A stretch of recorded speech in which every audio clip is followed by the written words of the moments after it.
Okay, here I have an Amazon package.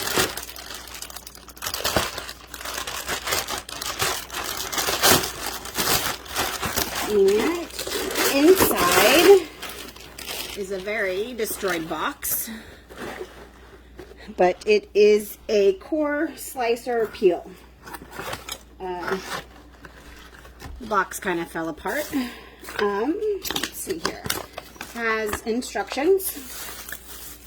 And so we have a suction cup right here.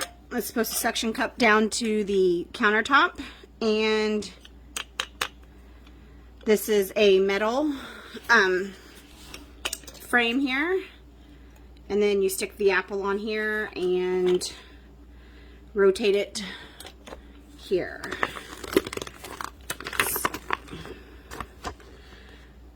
Yeah, shows you how to stick the apple through, how you get your core, talks about what each item is and what it's for.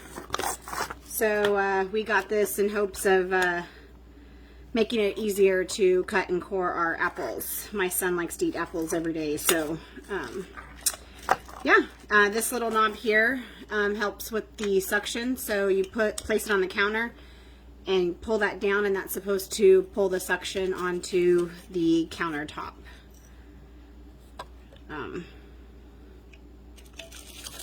So yeah, we're going to try it out today, and I will let you know what we think of it. Thanks for watching this video. Hopefully you enjoyed it. Alright, so here we have the metal apple core slicer peeler.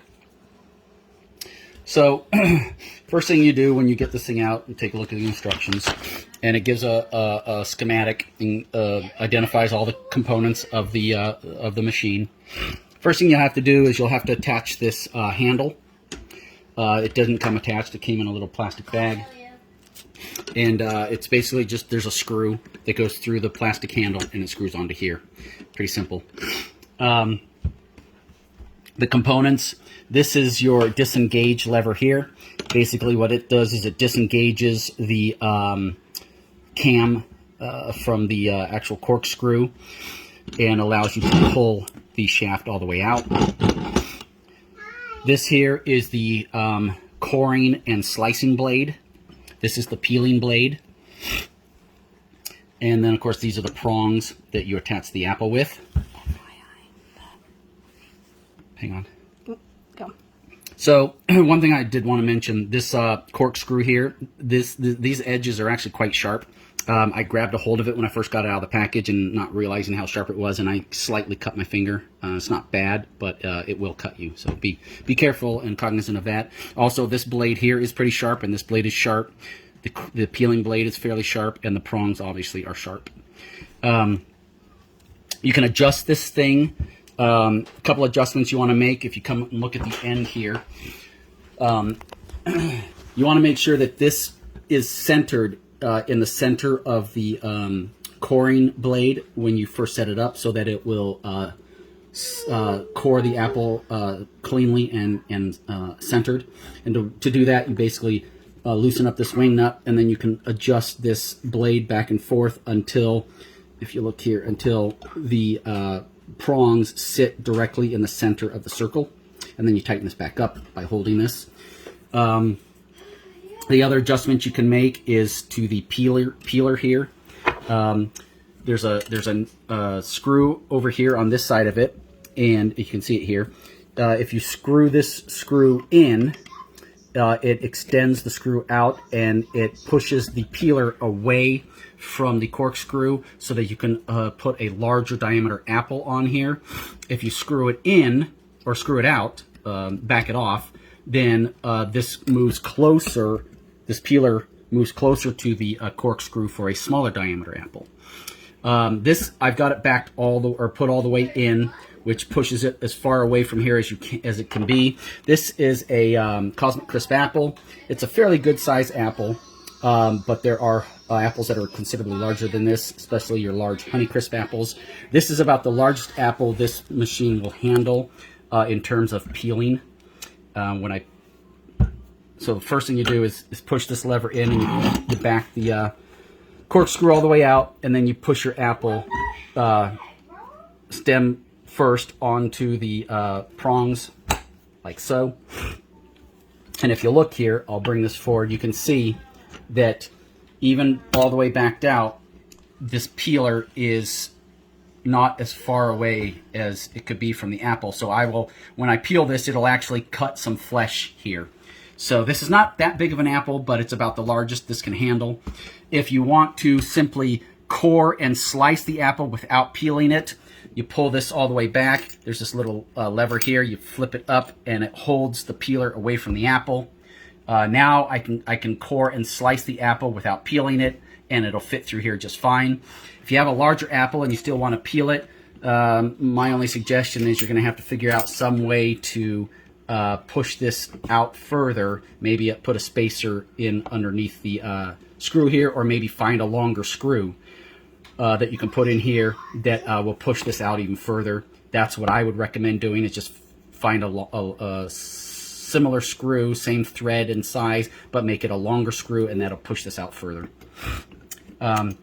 To adjust the depth of the peeler, you loosen this wing nut here, and then you push the peeler forward or back. If you push it forward, it'll cut deeper into the peel of the apple. If you pull it back, it'll peel a lot shallower. Yeah, shallower, thinner. So I'm going to pull it all the way back, and we'll see how deep it peels. Pulled all the way back. Again, this apple is larger than the tool will handle, so I will be cutting some flesh off once I get into this. All right, so ready to go. Once you have everything adjusted the way you want it, and you've put the apple onto the prongs, you begin turning the handle clockwise, and you can see the apple starts moving towards the blades.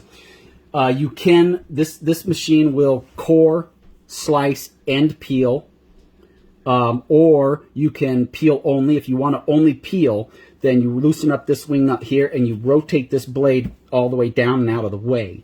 And then all you're simply doing is peeling the apple with this peeling blade. If you only want to core and slice the apple and not peel it, then again, you pull this back, you flip this lever forward, and it holds the peeling blade out of the way, and then all you do is core and slice the apple. I'm going to do all three today so we can see how all three functions operate. So go ahead and start moving in, and as we go forward, another thing I wanted to mention, the suction cup on this thing is not very good. There's a handle over here. When you place it down, see, now I've got it suction good, but when you place it down onto a flat surface, you rotate this and it suction cups it. What I had to do was now it's working pretty good. I had to get some water and moisten the suction cup so that it would hold better. Before I did that, the simple weight of the apple on here was making it fall off. But by putting a little bit of water on there, pushing it down really good, and then going like that, it actually holds pretty decently. So you can see it's already beginning to peel and slice. One thing I noticed, what I have to do, I just realized, is you actually have to rotate this in. And I realized this is spring-loaded, so as the fruit comes in, it'll actually push this back, so it will actually handle a much larger fruit. I just realized because of the way it's operated spring here.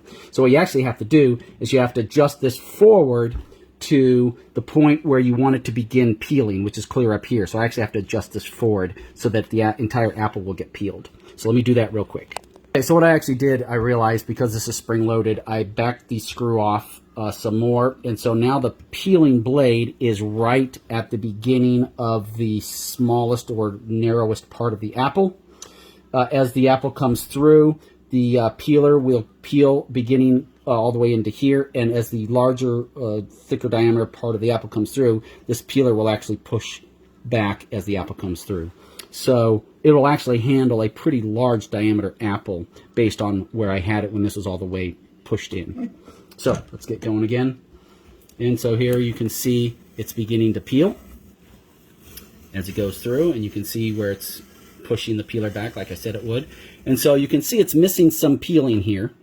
And I've got this backed all the way off. So what that tells me is we need to go ahead and bring the apple back and actually adjust this peeling blade a little bit more deeper so it doesn't miss peeling like it was doing. So that's all the way back. So I'm going to move it forward just a little bit, make it a little bit deeper of a peel. Let's see. So that's all the way back. Move it just a smidge forward, tighten this back up, and now hopefully it won't miss any peeling like it did here. See how it missed here? So let's see if that helps. All right, start again. That's better. It's still missing a little bit, isn't it? So the thing with this apple, you notice, is that obviously it's not perfectly round. Very few apples are perfectly round. And what you see is, because of the way... Go ahead. So the way this works, when this comes back on the spring and you hit a low part of the apple, the peeler misses the peeling. So I'm going to back this off again. It's trial and error. Once you get the hang of it, you'll probably know where the correct setting is for the peeling depth based on the shape of the apple. I'm going to make this peeling depth a little bit even deeper to see if we can catch more peeling and not miss. So I'm going to make it a little bit deeper of a cut, about like that. So you can see that's a decent depth there now. And I'll tighten that back up. And let's see what happens now.